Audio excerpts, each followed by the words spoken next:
Moi, ce que je vais proposer aujourd'hui, c'est Functional View Modeling avec Eric Swift.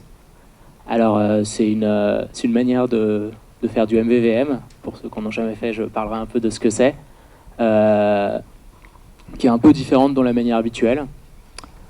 Et tout ça, c'est en utilisant Eric Swift. Donc. Alors, d'abord, pourquoi je fais cette présentation parce que c'est une méthode de faire que j'ai découverte et que j'ai trouvée intéressante et que je me suis dit que ce serait sympa de partager ça avec vous et d'avoir votre avis. Ce qui est bien avec cette méthode, c'est que je la trouve plus expressive, c'est-à-dire que quand on voit le code, on sait ce qu'il va faire, plus testable et avec moins de boilerplate que les méthodes habituelles pour faire du MVVM. Alors on va commencer avec un petit rappel sur ce qu'est Eric Swift. Je ne sais pas si parmi vous, il y en a qui... Je ne sais pas si tout le monde connaît, donc dans le doute. Eric Swift, c'est une manière de développer où au lieu de traiter des actions et de tout de suite traiter de manière synchrone, avoir un clic sur un bouton, ça appelle une fonction qui va faire un appel et qui fait une action. C'est une manière de traiter de manière un peu plus asynchrone en gérant des flux. Donc on va avoir un flux de plusieurs choses, que ce soit un texte, un bouton, qui vont émettre des événements, et ces événements, on va les transformer en d'autres choses, en utilisant des différents opérateurs, comme on transformera un tableau d'événements.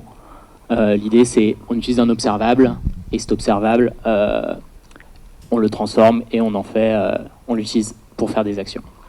C'est pas très clair.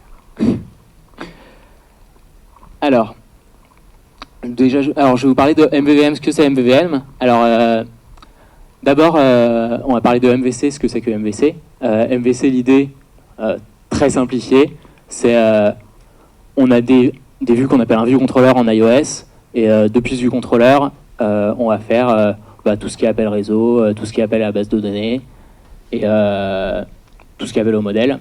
Et le problème de ça, c'est que souvent, on se retrouve avec un view controller qui peut être très gros et qui est chargé de faire beaucoup de choses, en plus de faire de l'affichage. Donc l'idée du MVVM, c'est de transformer ce MVC, de prendre toute la partie qui est business logic, qui est transformer les données qui viennent d'Internet en des données affichables par le view controller, et de le mettre dans une classe qu'on va appeler le view model, et qui va permettre d'avoir une classe qui est testable et qui échange des informations avec le view controller, avec des inputs et des outputs du view model. Donc c'est bien parce que du coup on a un view model qui est testable, bien plus simple à tester du coup qu'un view controller qui en général est dur à tester dès qu'on a de la vue et compagnie, sauf éventuellement en faisant des UI tests, pourquoi pas.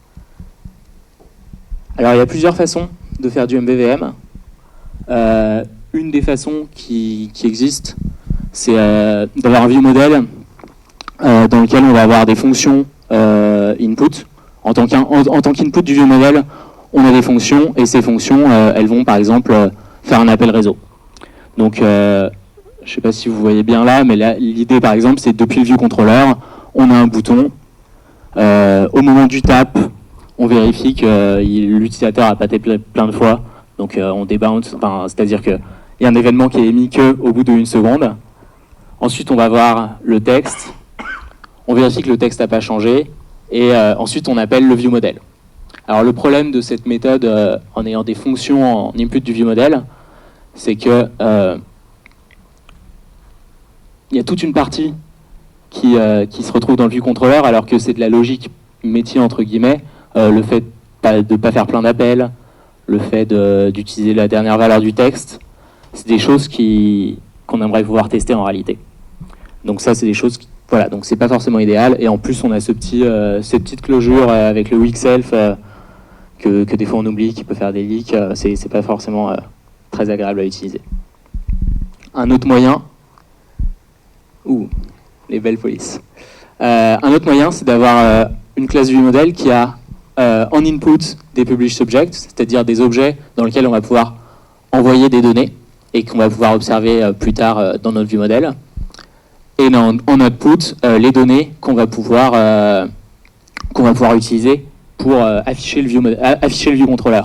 Donc en l'occurrence, là, on a, dans une application de message, par exemple, on a un text input, un bouton qui permet d'envoyer des messages, et le fait qu'on a sélectionné un message. Et en retour, on a une structure qui permet d'afficher la cellule du message. Et le fait que, ou non, on soit en train de loader. Alors le problème de ça, c'est que quand on n'a pas beaucoup de choses qui se passent, éventuellement, on voit à peu près que ça se forme assez bien et on peut réfléchir dessus. Le problème, c'est quand il commence à y avoir des vues qui font beaucoup de choses, on se retrouve facilement à avoir des inputs un peu partout, des outputs un peu partout, et finalement, le ViewModel, il devient plus très clair, il a un état interne qui transforme, parce qu'il y a une action qui a été utilisée, qui transforme en output et qui vient changer le ViewController. On peut avoir des états internes, et bref, du coup, petit à petit, avec des gros views comme ça, des ViewModels comme ça, on se retrouve à potentiellement avoir des bugs. Donc, ce que je vais vous présenter du coup, là, c'est le fait d'avoir des fonctions en tant que ViewModel. Alors, des fonctions, ça veut dire quoi? Ça veut dire qu'au lieu d'avoir une classe ViewModel, on aurait un ViewModel qui prend une structure en input, une structure en output, et finalement qui se présenterait dans le ViewController un peu comme juste, ok, bah, j'ai des inputs, des outputs, et à partir de ça, tu peux faire ce que tu veux. Enfin, dans ton ViewDidLoad, t'appelles ça, tu bind tes outputs et c'est bon. Et tout est fait dans la fonction. Alors ça, évidemment, on ne peut pas le faire exactement comme ça parce que dans un ViewController, si cette fonction elle est dans le ViewController, on n'est plus vraiment découplé. Donc ça ressemble plutôt à ça. Vous ne voyez pas très bien. Vous pouvez voir là, c'est mieux. Alors, l'idée c'est, dans notre ViewController, on a une factory, et c'est cette factory à partir de cette factory, on va venir injecter notre ViewModel qui lui, en effet, prend des inputs en entrée et on renvoie les outputs. Alors comment ça se passe au niveau du ViewDidLoad?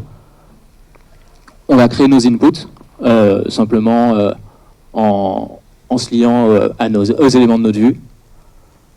On va générer notre output à partir de notre factory. Et ces outputs, on les bind aux éléments de notre vue qui ont besoin d'être affichés. Et qui ont besoin d'informations du ViewModel. Donc c'est assez simple. Au niveau du ViewController, on peut vraiment se concentrer sur comment va se passer l'affichage. Et voilà, on n'a pas de métier qui vient transparaître à ce niveau-là. Et c'est assez clair au niveau de l'implémentation. Alors, maintenant, à quoi ressemble le ViewModel? Vraiment lui. Le ViewModel, donc on a toujours notre structure avec les messages, avec les inputs et les outputs. Et donc lui, alors comment on le crée?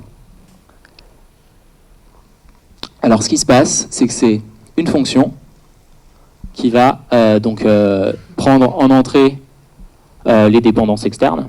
Donc typiquement là, c'est un stream de messages. Et en sortie, du coup, qui va renvoyer donc une fonction qui prend des inputs et qui renvoie des outputs. Donc là, on a la signature de la fonction. Et on a tout simplement la création des outputs. Alors, à partir de notre... alors, en l'occurrence là, on n'utilise pas encore les inputs. Parce qu'on n'en a pas spécialement besoin pour l'affichage, parce qu'on a le message stream. Mais par contre, en effet, on va avoir la question de qu'est-ce qu'on fait des inputs, et donc qu'est-ce qu'on fait des actions qui sont de l'utilisateur.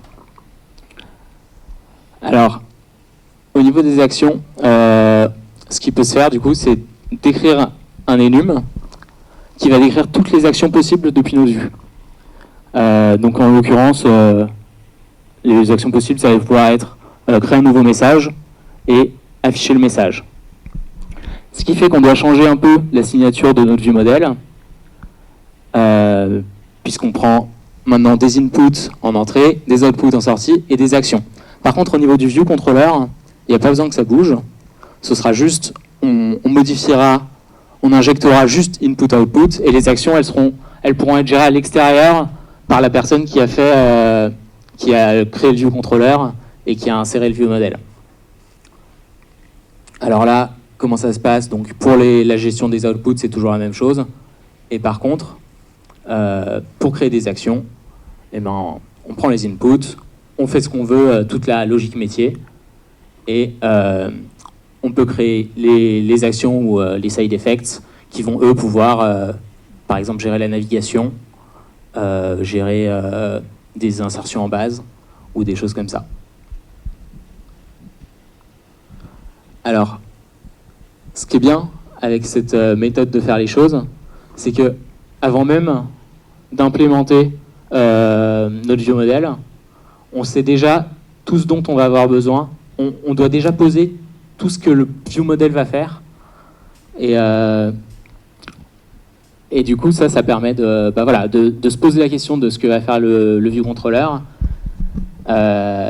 Et voilà, de savoir ce que ça va faire. Donc ça, c'est une bonne chose, parce que rien que quand on regarde on va voir le fichier, et n'importe qui arrive sur le projet, il peut voir, ok, ce view model, il prend ça et il va faire ça.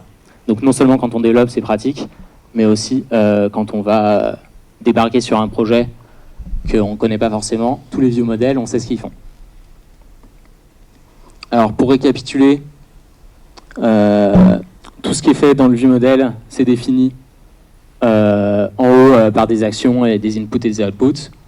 Et l'intérêt d'avoir des fonctions, c'est qu'on n'a pas d'internal state qui peuvent permettre de faire des choses un peu qui peuvent causer des bugs.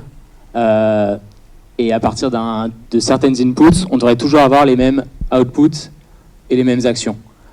Ce qui fait que ça, c'est vachement pratique à tester. Parce que une fonction qui a des inputs et qui renvoie toujours les mêmes outputs et les mêmes actions, c'est la définition d'un truc qui est facile à tester. Et du coup, assez simplement, on peut définir les inputs qu'on veut autant qu'on veut.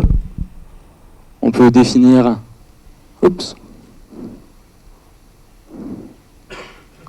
Et voilà, travail par la technologie.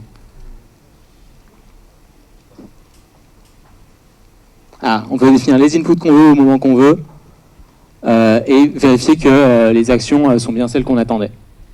Donc voilà. C'est les sources. Et si vous avez des questions...